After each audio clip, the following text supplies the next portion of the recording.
Alhamdulillah, segala puji hanya milik Allah dan hanya kembali kepadanya. Tak ada yang luput sedikit pun dari pengetahuannya, meski sehelai daun kering yang jatuh dari pohonnya, di dalam hutan belantara yang belum pernah terjamah manusia. Solawat dan salam, semoga selalu terlimpah kepada Sang Kekasih Allah, Nabi Muhammad Sallallahu Alaihi Wasallam. Rasulullah Sallallahu Alaihi Wasallam bersabda, "Ingatlah bahwa dalam tubuh ada segumpal daging. Jika baik, maka seluruh tubuhnya baik, dan jika buruk, maka seluruhnya buruk. Ingatlah bahwa segumpal daging itu adalah hati." Muttafaqun alaihi. Sungguh berbahagialah orang-orang yang diberi kenikmatan tidak ingin dipuji dan tidak mencari penghormatan dari orang lain. Salah satu ciri seseorang yang ikhlas adalah jarang kecewa terhadap makhluk, karena yang diharapkannya hanyalah penilaian dan keridhaan Allah Subhanahu wa Ta'ala. Lalu apa ciri seseorang yang banyak kecewa terhadap makhluk? Yaitu ia banyak berharap dan bergantung kepada makhluk. Orang yang ikhlas adalah orang yang senantiasa hanya menjadikan Allah Subhanahu wa Ta'ala sebagai tujuan dari setiap amal perbuatannya. Ia tidak berharap amalnya dilihat, diketahui atau didengar oleh makhluk. Jikapun terlihat, terdengar dan diketahui oleh makhluk, maka itu tak menggoyahkan hatinya untuk tetap terpaut kepada Allah semata. Orang yang ikhlas akan tetap bersungguh-sungguh dalam beramal, tidak terpengaruh apakah ia sedang sendirian, ataukah sedang berada di keramaian. Ikhlas itu adalah pekerjaan hati. Kalau ada pertanyaan, bolehkah amal kita diperlihatkan kepada orang lain? Jawabannya ialah tergantung niat. Kalau niatnya ingin dipuji, tentu itu menjadi riya, dan riya adalah salah satu tanda kemunafikan. Allah Subhanahu wa Ta'ala berfirman, "Sesungguhnya orang-orang munafik itu menipu Allah, dan Allah akan membalas tipuan mereka.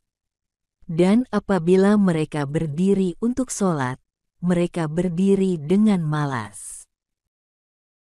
Mereka bermaksud riya dengan sholat di hadapan manusia, dan tidaklah mereka menyebut Allah kecuali sedikit sekali. Quran Surah An-Nisa ayat 142.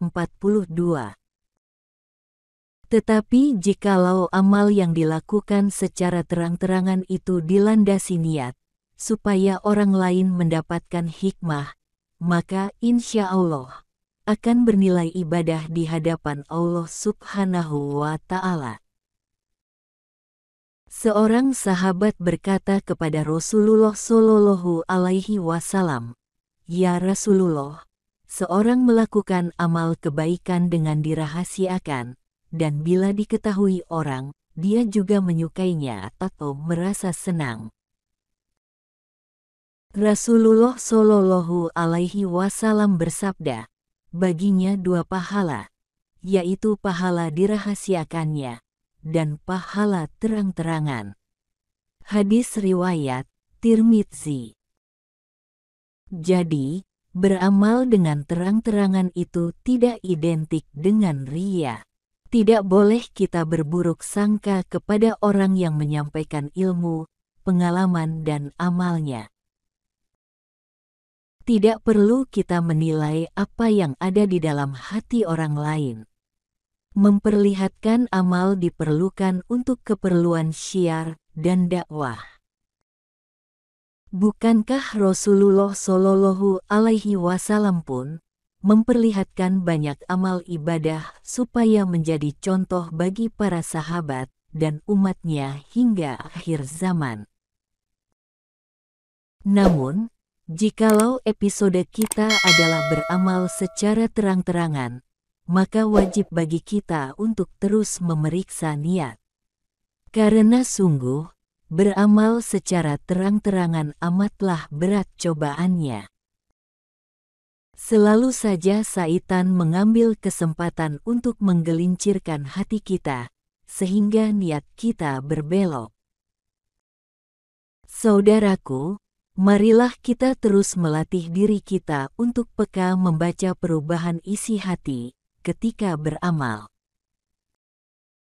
Sehingga kita semakin terlatih untuk menjaga keikhlasan kita dan terlatih untuk segera mengembalikan hati kepada Allah, manakala hati kita melenceng dari jalur keikhlasan.